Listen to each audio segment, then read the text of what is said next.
भारत माता की, भारत माता की। महाराष्ट्र के मुख्यमंत्री श्रीमान देवेंद्र फडणवीस जी, शिवसेना प्रमुख मेरे छोटे भाई श्रीमान उद्धव ठाकरे जी, मंच पर उपस्थित अन्य महानुभाव और मेरे प्यारे भाई और बहनों, छत्रपती शिवाजी महाराजांच्या प्रेरणा स्रोत, शक्तिदायिनी, शौर्यदायिनी आई तुळजा भवानीच्या, श्री सिद्धेश्वर महाराजांच्या आणि संत परम पूजनीय डॉक्टर शिवलिंग शिवाचार्य महाराजांच्या पुण्यभूमीला माझे साष्टांग नमस्कार। मुझे बताया गया कि इतनी भयंकर गर्मी में आप में से बहुत लोग 9, साढ़े 9 बजे से यहां बैठे हुए हैं। मेरे प्यारे भाइयों बहनों, इस भयंकर ताप में, इतने भयंकर ताप में आप जो तपस्या कर रहे हैं, इसे मैं कभी बेकार नहीं जाने दूंगा। इसे मैं ब्याज समेत विकास करके लौटाऊंगा। आपका ये आशीर्वाद ही है जो मुझे निरंतर काम करने के लिए प्रेरित करता है। आपके इसी विश्वास ने हमें बड़े लक्ष्य हासिल करने और बड़े संकल्प के लिए काम करने का साहस दिया है। वैसे भी लातूर और आसपास का ये पूरा क्षेत्र बड़ी बड़ी आपदा से टकराने की, हर संकट का सामना करने की और फिर से खड़े हो जाने की प्रेरणा देता है।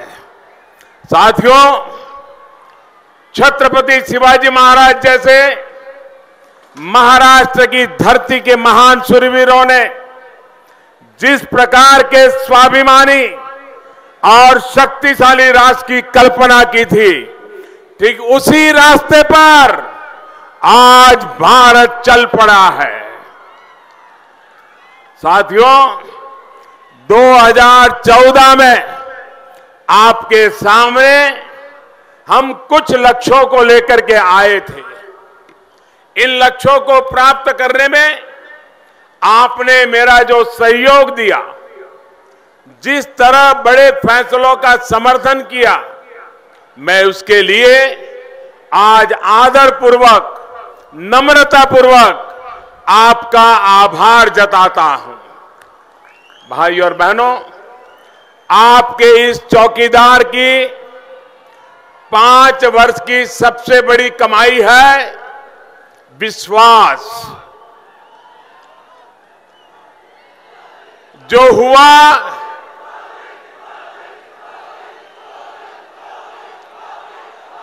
हुआ उसके लिए भी आपका ये चौकीदार याद आता है, और जो होना चाहिए उसकी भी जिम्मेदारी मेरे ही हिस्से में है। इसी विस्तार को विश्वास देते हुए संकल्पित भारत, सशक्त भारत बनाने का संकल्प हमने देश के सामने रखा है।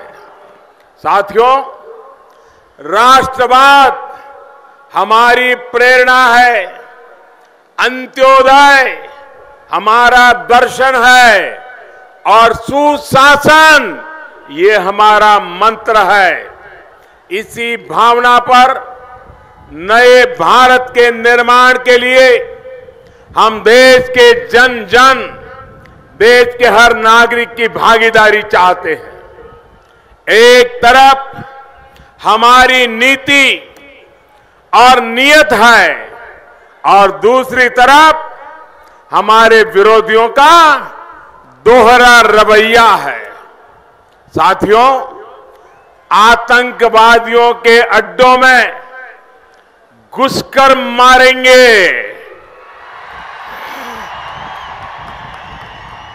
आतंकवादियों के अड्डे में घुसकर मारेंगे, ये नए भारत की नीति है।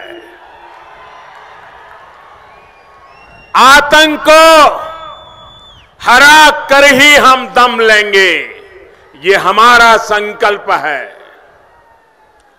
जम्मू कश्मीर में राष्ट्रवादियों के मन में हमने एक नया विश्वास जगाया है। अब जम्मू कश्मीर में स्थिति सामान्य बनने का हमारा संकल्प, हम सामने देख रहे हैं परिणाम को।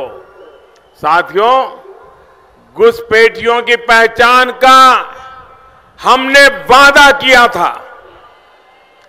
ये बड़ा काम हम शुरू कर चुके हैं। अब घुसपैठ का पूरी तरह बंद करेंगे, ये हमारा संकल्प है। नक्सलियों पर प्रहार और आदिवासी भाई बहनों तक विकास का लाभ पहुंचाने के लिए हमने दिन रात मेहनत की है। हम नक्सल माओवाद से मुक्त हिंदुस्तान का हमारा संकल्प है। देश की सांस्कृतिक विरासत को दुनिया भर में फैलाने का काम हमने किया है। इसी विरासत को हर प्रकार के आघात से बचाने के लिए तैयार करना, ये हमारा संकल्प है। आप मुझे बताइए, देश सुरक्षित हाथों में है या नहीं है? मैं आप सबसे जानना चाहता हूं, देश सुरक्षित हाथों में है या नहीं है? है। बहुत बहुत धन्यवाद आपका। आपके आशीर्वाद यही मेरी ताकत है। हमारी संस्कृति, हमारी परंपरा की रक्षा, आप मुझे बताइए, हमारी संस्कृति, हमारी परंपरा की रक्षा की जानी चाहिए कि नहीं की जानी चाहिए? आपको इस चौकीदार पर विश्वास है? भाई और बहनों, राष्ट्र की सुरक्षा के लिए ये हमारा काम और हमारे संकल्प है। इसी तरह कांग्रेस और उसके साथियों की देश विरोधी सोच है। भाई और बहनों, कांग्रेस ने कहा कि जम्मू कश्मीर से धारा 370 किसी भी कीमत पर नहीं हटाई जाएगी। जो बात कांग्रेस का ढकोसला पत्र कह रहा है, वो ही भाषा पाकिस्तान भी बोल रहा है। कांग्रेस का कहना है कि वो जम्मू कश्मीर में अराजकता फैलाने वालों से बातचीत करेंगे।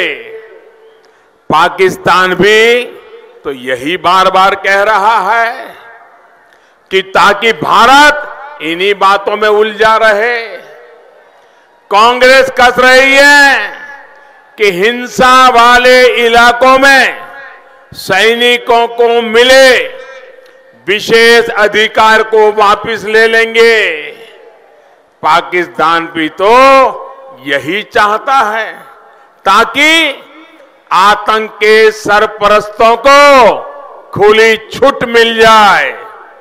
कांग्रेस ने घोषणा की है कि देश को गाली देने वालों, टुकड़े टुकड़े की बातें करने वालों, उनको खुला लाइसेंस देंगे, देशद्रोह का कानून खत्म करेंगे। पाकिस्तान तो भी यही चाहती है कि भारत के खिलाफ काम करने वालों को खुली छूट मिल जाए। भाइयों और बहनों, जो लोग ऐसी बातें कर रहे हैं उन पर विश्वास कर सकते हैं क्या? ऐसे कांग्रेस पे विश्वास कर सकते हैं क्या? उनके साथियों पर विश्वास कर सकते हैं क्या? क्या ये लोग देश को सुरक्षा दे पाएंगे क्या? भाइयों बहनों, कांग्रेस आज संकल्प पत्र में हम जिएंगे तब तक 370 नहीं हटाएंगे की बातें करती है। अरे कांग्रेस में अकल होती और 1947 में ऐसी हिम्मत के साथ खड़ी होती कि हम देश का बंटवारा नहीं होने देंगे तो ये पाकिस्तान पैदा ही नहीं होता। ये पाकिस्तान कह रहा है, वही भाषा कांग्रेस के चुनाव मैनिफेस्टो में दिखाई दे रही है। भाइयों बहनों, ये बड़े जोरों से कह रहे हैं कि देश में से हम देशद्रोह का कानून हटाएंगे। मैं जरा कांग्रेस वालों को कहता हूं कि दर्पण में जाकर के अपना मुंह देखो। आपके मुंह में मानव अधिकार की बातें शोभा नहीं देती है। आप कांग्रेस वाले, आपको हिंदुस्तान के एक एक बच्चे को जवाब देना पड़ेगा। हिंदुस्तान के एक एक बच्चे को न्याय देना पड़ेगा। आप कांग्रेस वालों ने बाला साहब ठाकरे का नागरिकत्व तो छीन लिया था, मतदान करने का अधिकार छीन लिया था, और आप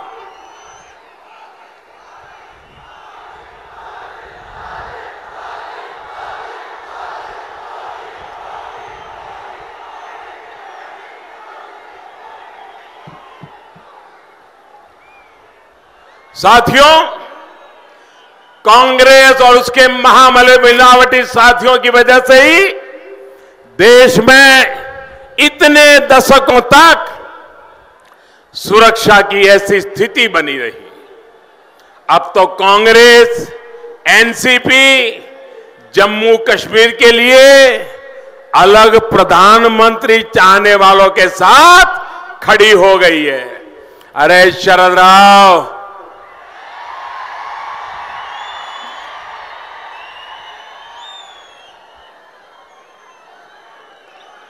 आप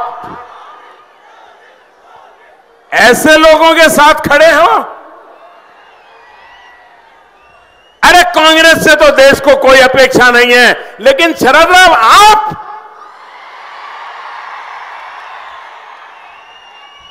क्या शरद राव आपको शोभा देता है क्या? अरे राजनीति अपनी जगह पे है, शरद राव वहां शोभा नहीं देते हैं। साथियों, अलग प्रधानमंत्री की बात करने वाले, जम्मू कश्मीर के अलग हो जाने की बात करने वाले, ये वो लोग हैं जिन पर देश ने भरोसा किया था। जम्मू कश्मीर पर दशकों तक राज करने वालों ने किसके लिए काम किया, ये अब देश को समझ आ रहा है। इनके दिल में जो इच्छा दबी है, दशकों से ये जो चाहते हैं, वो अब खुल करके सामने आ रहा है। ऐसे लोग वो क्या जम्मू कश्मीर के हालात सुधार पाएंगे? इन पे भरोसा कर सकते हैं? इनकी सच्चाई देश के हर नागरिक को समझनी चाहिए। भाइयों और बहनों, आजकल ये लोग मेरे पीछे पड़े हैं। मुझे ये कहते हुए गालियां दे रहे हैं कि भारत ने पाकिस्तान का कोई लड़ाकू विमान नहीं गिराया। दुनिया में एकजुट कहीं से भारत के खिलाफ निकलता है तो ये लोग लपक करके उसको उठा करके 2 दिन अपना मीडिया में जगह बनाने के लिए कोशिश करते हैं। अरे मेरे प्यारे कांग्रेस के नौजवानों, कांग्रेस के बुजुर्गों, आपको कितने सबूत चाहिए? देश की सेना से कितने सबूत चाहिए? वायुसेना से कितने सबूत चाहिए? अरे सबूत मत खोजिए। जिस दिन हमने एयर स्ट्राइक किया, दूसरे दिन पाकिस्तान ने थोड़ा रौब दिखाने की कोशिश की और घंटे भर में पाकिस्तान का स्पोक्समैन टीवी पर आया और आकर के उसने कहा कि हमने हिंदुस्तान के 2 जहाज गिरा दिए हैं। उन्होंने कहा हिंदुस्तान के 2 पायलट हमारे कब्जे में है। उन्होंने कहा हिंदुस्तान का 1 पायलट मार दिया गया है। और उसी दिन शाम को उनको कहना पड़ा, उन्हीं को कहना पड़ा कि हमने 1 विमान तोड़ा है और उनका 1 पायलट हमारे पास है। तो दूसरा विमान और दूसरे 2 पायलट का क्या हुआ, ये तो छोटे बच्चे को भी समझ आता है। और इसलिए अरे जिनको हमारे पर भरोसा नहीं है, क्यों आप लोगों को अपने ही वीर जवानों की बातों पर भरोसा नहीं है, ऐसे लोगों और इनके साथ खड़े लोगों को सजा देना जरूरी है। आप सजा देंगे कि नहीं देंगे? कड़ी सजा देंगे कि नहीं देंगे? इनकी जमानत जब्त हो ये हालत पैदा करेंगे कि नहीं करेंगे? भाई और बहनों, अपने वोट बैंक के लिए, अपने राजनीतिक स्वार्थ के लिए इन लोगों ने देश की सुरक्षा को नजरअंदाज किया है। अब आपके इस चौकीदार ने इनके सारे पुराने खेलों पर रोक लगा दी है।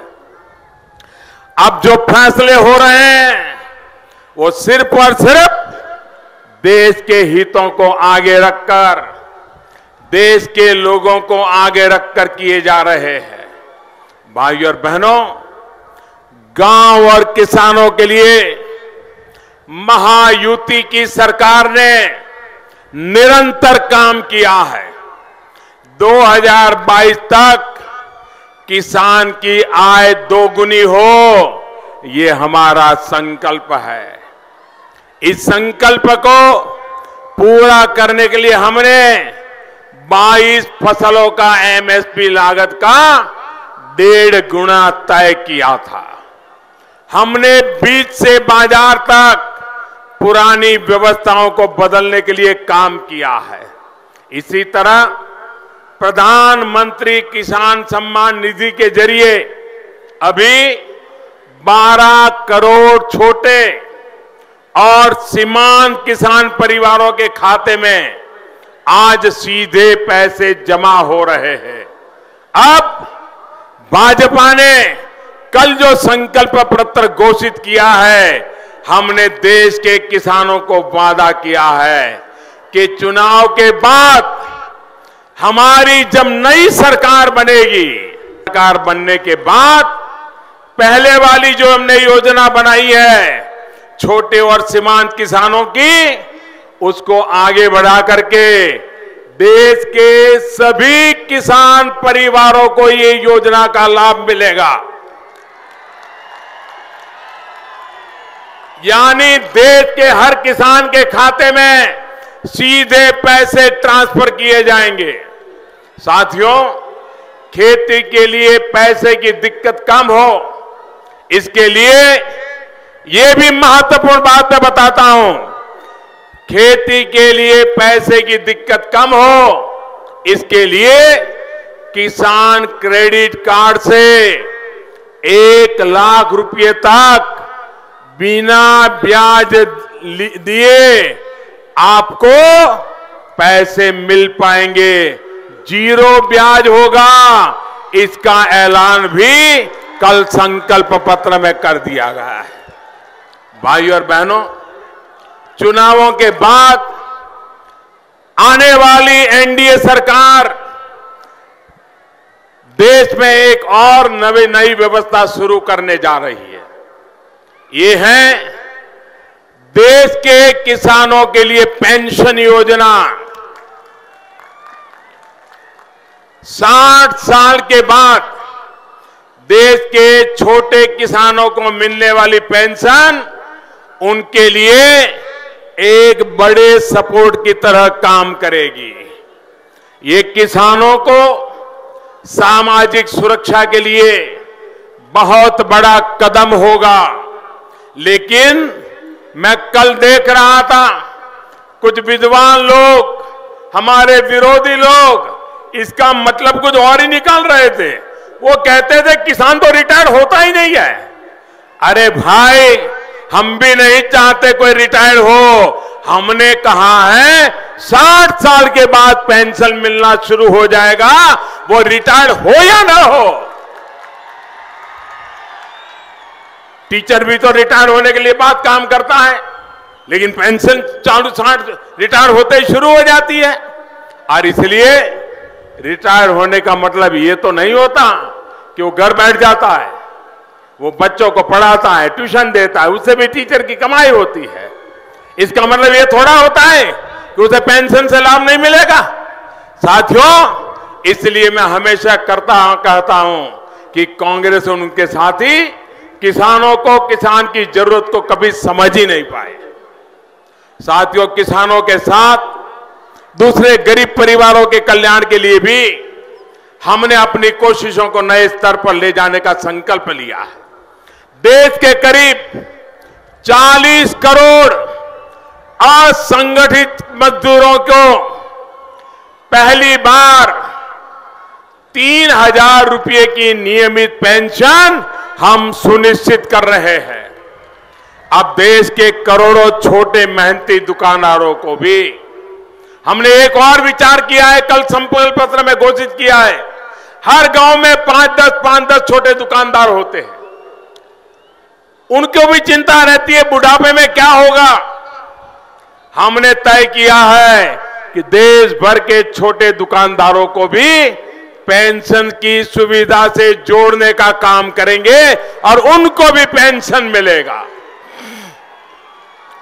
1.5 करोड़ गरीबों को अपने पक्के घर हम दे दिए हैं। 2022 तक हर बेघर को अपना पक्का घर देना, ये हमारा संकल्प है। आयुष्मान भारत योजना के तहत हमारी सरकार ने 50 करोड़ गरीबों को हर वर्ष मुफ्त इलाज का प्रबंध किया है। अब हमने हर गरीब के दरवाजे पर प्राथमिक स्वास्थ्य सेवाएं ले जाने का संकल्प लिया है। साथियों, भारतीय जनता पार्टी का संकल्प पत्र चुनाव के बाद एनडीए की सरकार होने वाली है और हमारी सरकार की दिशा दिखाने, सरकार की प्राथमिकता बताने का ये हमारा संकल्प पत्र एक माध्यम है। एक कोशिश है कि कम शब्दों में हम अपना विजन इस संकल्प पत्र के माध्यम से देश के सामने रखते हैं। देश की वर्तमान आवश्यकता और भविष्य की जरूरतों, चुनौतियों को ध्यान में रखते हुए उसे तैयार किया गया है। लेकिन ऐसा भी नहीं है कि जो संकल्प पत्र में लिखा हम वहीं तक सीमित रहते हैं। 2014 में हमने अपने संकल्प पत्र में ये नहीं कहा था कि हम सर्जिकल स्ट्राइक करेंगे और हम एयर स्ट्राइक करेंगे, लेकिन आवश्यकता पड़ी तो वो भी हमने कमाल करके दिखाया। हमने ऐलान नहीं किया था कि सामान्य वर्ग के गरीबों को 10% आरक्षण देंगे, लेकिन कोई गाजे बाजे बजाए बिना, समाज में तनाव पैदा किए बिना, किसी का छीने बिना हमने हमारे मध्यम वर्ग के गरीब परिवारों को 10% आरक्षण देने का काम पूरा कर दिया। हर घर तक बिजली, हर घर को गैस, घर घर शौचालय, हर व्यक्ति का बैंक खाता, इसकी भी पहले हमने घोषणा नहीं की थी, लेकिन इस काम को भी पूरी ईमानदारी से हमने लागू किया। भाइयों और बहनों, कांग्रेस की विशेषता है कि वो जो ढकोसला पत्र देश के सामने रखती है, उसे उन्होंने आजादी के 60 साल में कभी भी पूरा नहीं किया। हमारी विशेषता है कि हम जो संकल्प लेते हैं उसे पूरा करने के लिए दिन रात एक कर देते हैं। कांग्रेस का तरीका है लोगों को झूठ बोलकर भ्रमित करने का, धोखा देने का, जैसे कि कर्ज माफी, जबकि हमारी कार्य संस्कृति है संकल्प से सिद्धि की, जैसे कि पीएम किसान सम्मान योजना। आपको याद होगा हमने ये योजना घोषणा की और सिर्फ 1 महीने के भीतर ये योजना लागू भी हो गई, शुरू हो गई, किसानों के खाते में पैसे जमा होना शुरू हो गया। साथियों, उनका ढकोसला पत्र सिर्फ और सिर्फ वोट के लिए है, हमारा संकल्प पत्र वोटर के लिए है। उनका ढकोसला पत्र अपने स्वार्थ की सिद्धि के लिए है, हमारा संकल्प पत्र देश के विकास की सिद्धि के लिए है। उनका ढकोसला पत्र नामदार की चौथी पीढ़ी को सुरक्षित करने के लिए है, हमारा संकल्प पत्र देश की वर्तमान और आने वाली पीढ़ियों को सुरक्षित करने के लिए है। उनका ढकोसला पत्र सिर्फ उसकी आयुष 23 मई तक है, हमारा संकल्प पत्र आने वाले 5 वर्षों के लिए है। भाइयों बहनों, छत्रपति शिवाजी महाराज की ये धरती है।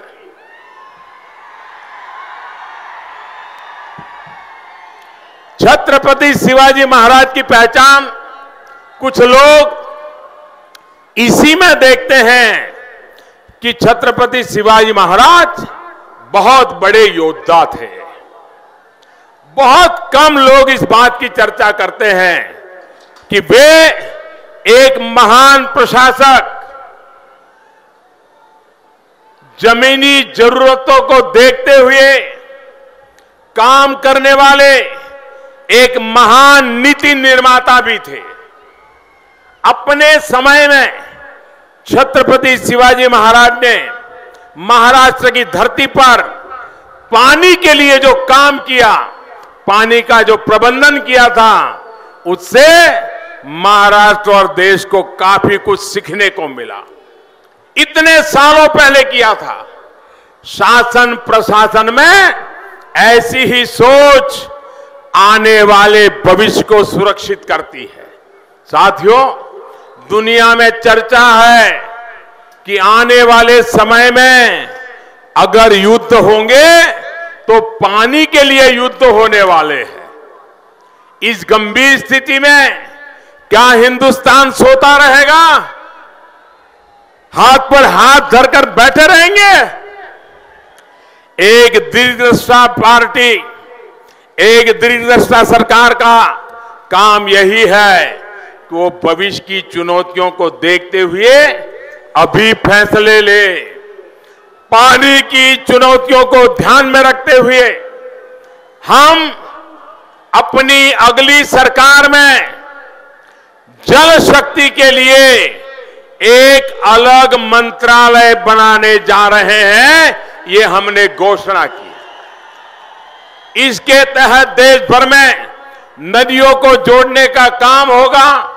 तालाब, झीलों, सिंचाई व्यवस्था, जल संचय, जल संरक्षण, हर घर तक पानी पहुंचाना, हर खेत तक पानी पहुंचाना, इस मिशन मोड पर हम काम करने वाले हैं। लातूर के लिए पानी की ट्रेन पहुंची, ये तो पूरी दुनिया ने देखा है।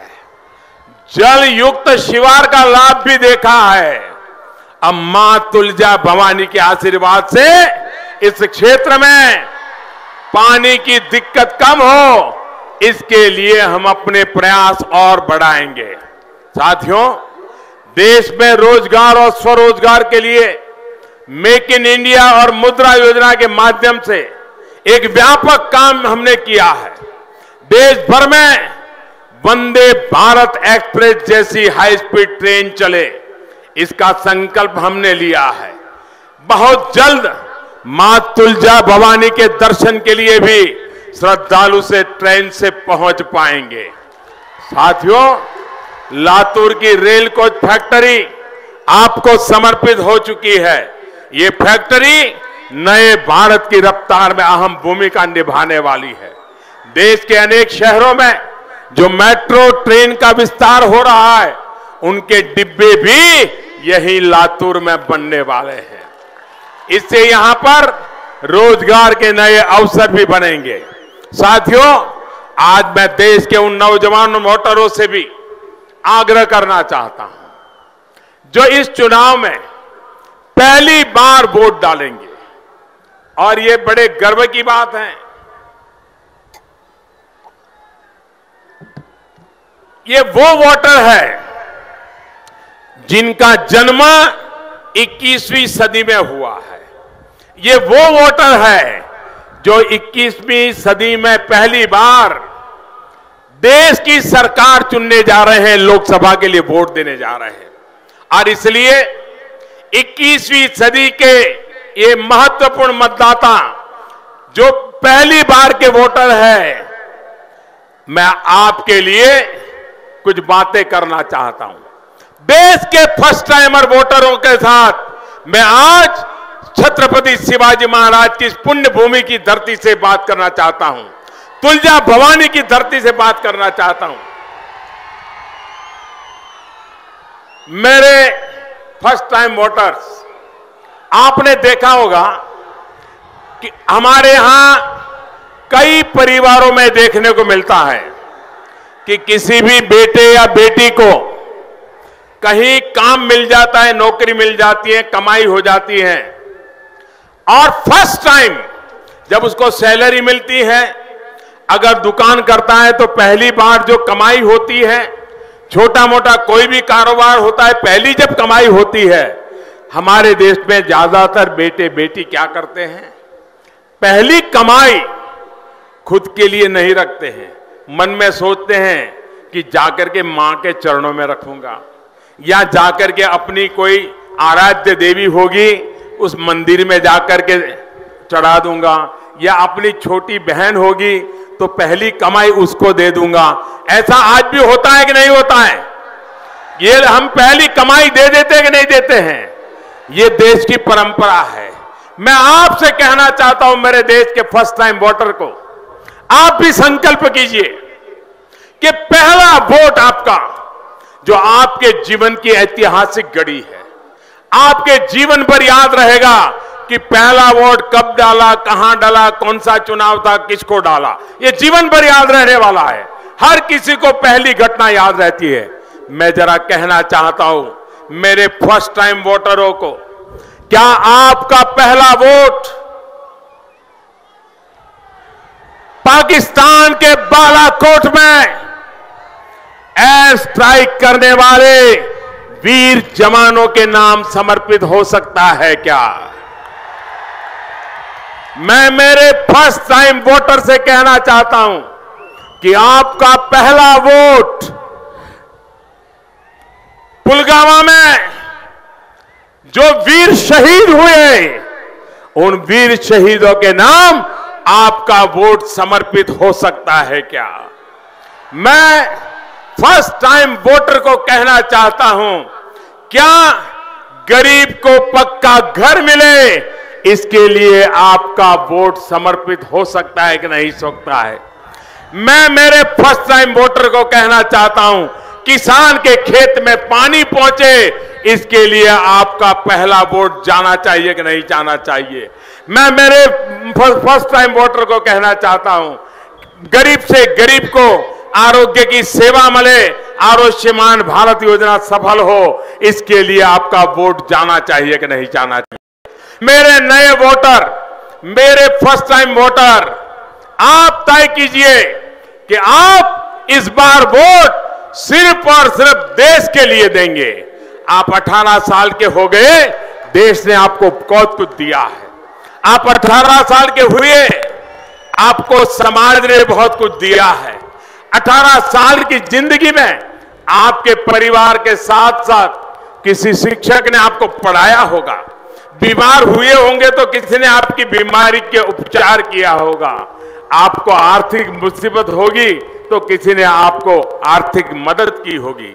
इस उम्र को बनने में, इस जीवन को बनने में समाज ने आपको कुछ न कुछ दिया है और इसलिए पहला वोट किसी भी गलती के बिना सिर्फ और सिर्फ देश के लिए देंगे, देश को मजबूत बनाने के लिए, देश को मजबूत बनाने के लिए, एक मजबूत सरकार बनाने के लिए दीजिए। और मैं फर्स्ट टाइम वोटर को कहता हूं, आप गर्व से कह सकेंगे, आप अगर कमल पर बटन दबाएंगे या आप धनुष तीर पर बटन दबाएंगे, आपका वोट सीधा सीधा मोदी के खाते में जाने वाला।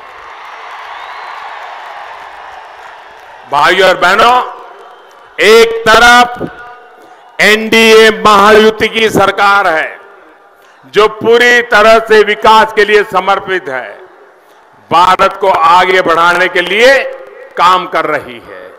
दूसरी तरफ कांग्रेस एनसीपी की महामिलावट है, जहां अपना और अपने परिवार का स्वार्थ राष्ट्रहित पर भारी पड़ रहा है। इतनी गुटबाजी है कि समझ ही नहीं आ रहा है कौन किसके साथ है।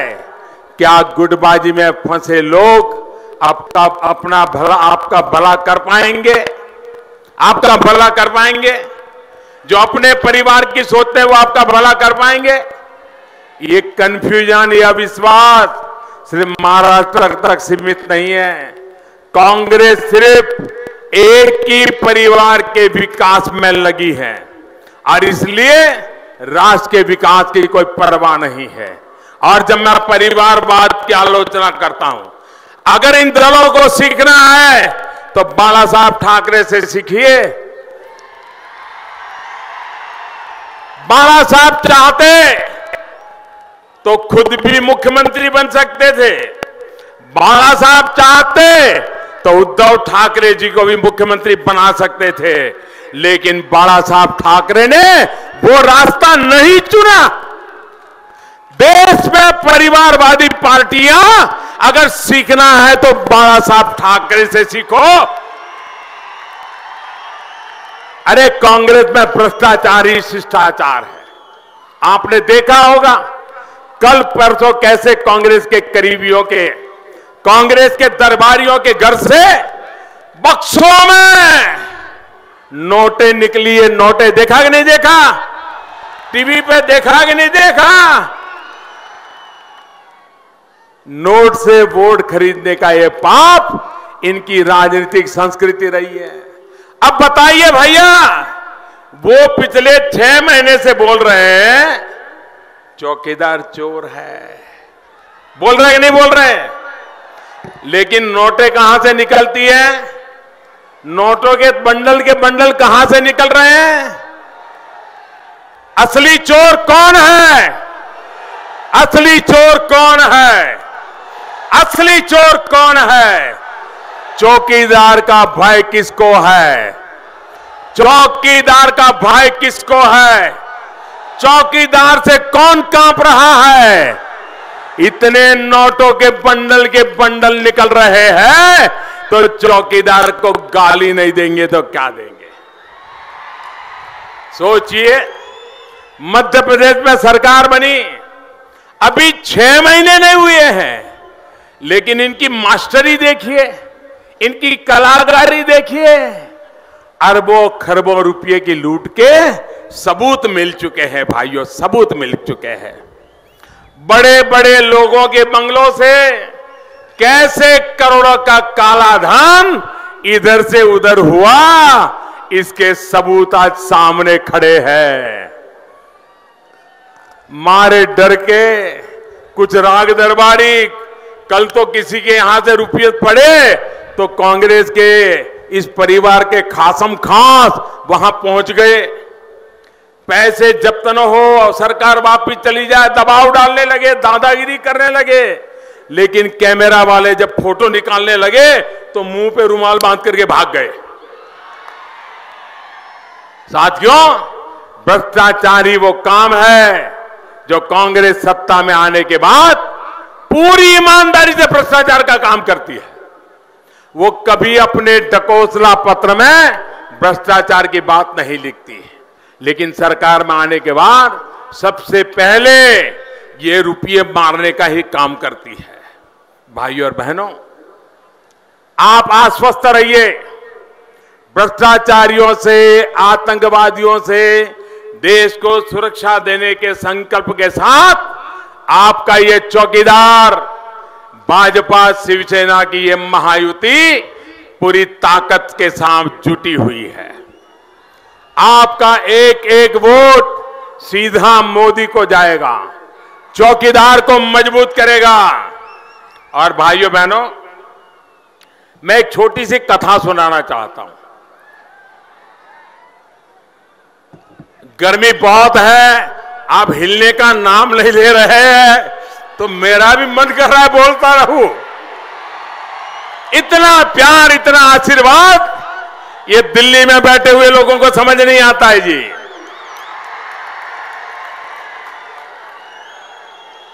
मैं एक कांग्रेस के ढकोसला पत्र के लिए एक छोटी कथा सुनाना चाहता हूं, एक छोटी कहानी सुनाना चाहता हूं।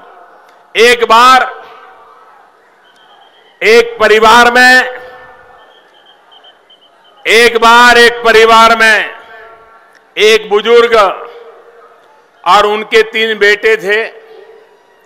लेकिन ये 3 बेटे पिताजी की परवाह ही नहीं करते थे, एक दूसरे पर टालते रहते थे, क्योंकि उनको मालूम था कि पिताजी के पास कुछ नहीं है, मरने के बाद किसी को कुछ मिलने वाला नहीं है, तो बुढ़ापे में पिताजी के पीछे क्यों खपे, अपने बच्चों की देखभाल क्यों ना करें। ऐसे स्वार्थी मन के बच्चे पिताजी के तरफ उनको नकार रहे थे। तो ये बूढ़े बाप ने दिमाग खपाया कि जब कोई उनको स्वीकार ही नहीं करता है, लोग उनको पहचान गए हैं, बेटे भी उनकी अब स्वीकृति नहीं करते हैं, तो मूर्ख बनाने के लिए बाप ने एक बड़ा अच्छा काम किया। उसने क्या किया, एक बड़ा पत्थर लेकर के आया घर में और 1 रुपये का सिक्का, पुराने जमाने में जो बड़ा सिक्का होता है ना, वैसा सिक्का लाया और रात में अपना कमरा बंद करके जोरों से रुपये को पत्थर पर पटकने लगा। तो जोर से आवाज आती थी, फिर वो गिनता था 1, फिर दूसरी आवाज 2, तीसरी आवाज 3, 100, 1000, 10,000, लाख। एक ही रुपये के सिक्कों को बार बार ठोक करके आवाज निकालता था और जोर जोर से गिनती करता था। तो बेटे जो उनके घर में थे जाग गए। उन्होंने सोचा यार बाप के पास तो पैसा बहुत है, ये बोलता नहीं था, अभी गिन रहा है। तो लोगों को लगा अरे भाई चलो कल से बाप को स्वीकार कर लो, उनकी सेवा पूजा करो, ताकि ये खजाना मिल जाएगा। ये कांग्रेस का ढकोसला पत्र भी ऐसा ही है कि वो अत्थर पर रुपये टीप रहे हैं और प्रजा को मूर्ख बना रहे हैं मेरे भाइयों बहनों। और इसलिए कांग्रेस वाले समझ लें, ये आपका ढकोसला पत्र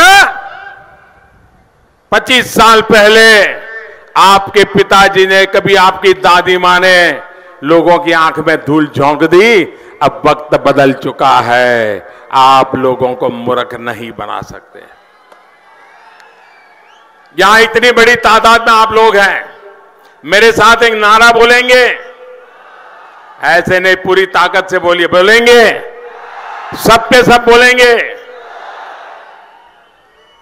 माया बरोबर बोला, माया बरोबर बोला, चौकीदार।